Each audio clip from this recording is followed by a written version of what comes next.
Bruxism warning: why your child's dental bridge might fail and how to prevent it.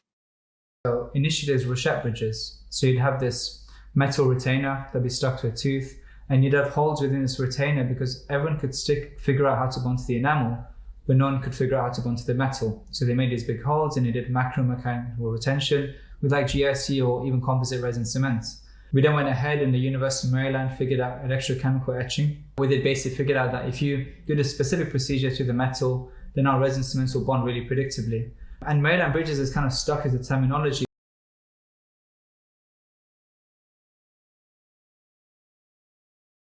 Follow for more MIH expert tips.